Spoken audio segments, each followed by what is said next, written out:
Сәлем достар, бүгін сіздермен бір ғана жұмыртқамен жасалатын, әрі таразымен өлшемесе де күшті болып көтеріліп шығатын шоколадты пирог жасаймыз. Рецепті жоғалтып алмас үшін каналыма тіркеліп, қоңыраушаны басып қойыңыз. Ал ендеше бастайық. Құрғақ ыдысқа бір жұмыртқаны салып, үстіне бір шай пиала шекер саламыз. Пирогқа қажетті заттардың барлығын мен осындай пиаламен өлшеп саламын. Сол үшін де сіз арнайы бір пиаланы дайындап алсаңыз болады. Жұмыртқа мен шекерді жақсылап миксерлеп, үстіне 100 грамм ерітілген сары майды құямыз. Аздап миксерлеп алып, үстіне бір кружка айранды қосамыз. Пирогымыз айранмен жасалатындықтан қопсытқыш емес, оның орнына ас содасын қолданамыз. Жаңағы айранның үстіне жарты шай қасық ас содасын салсақ, осылай көпіршіп, көлемін ұлғайтады. Содан кейін бір пиала тола ұнды аз-аздан сала отырып араластырамыз.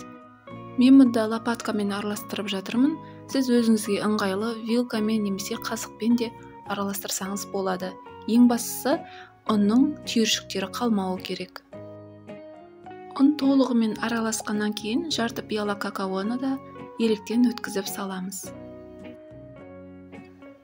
Осы массаға енді соңғы қоспамызды қосамыз. Ол манная крупа, яғни ұнтақ жармасы. Оны да бір пиаланы толтырып салып, араластырамыз.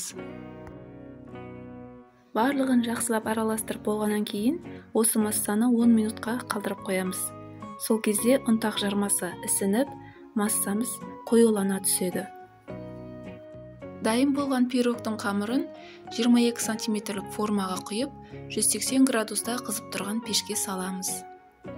Шамамен 35 минуттан кейін пирогымыз толығымен пісіп, жақсы болып көтеріліп шықты.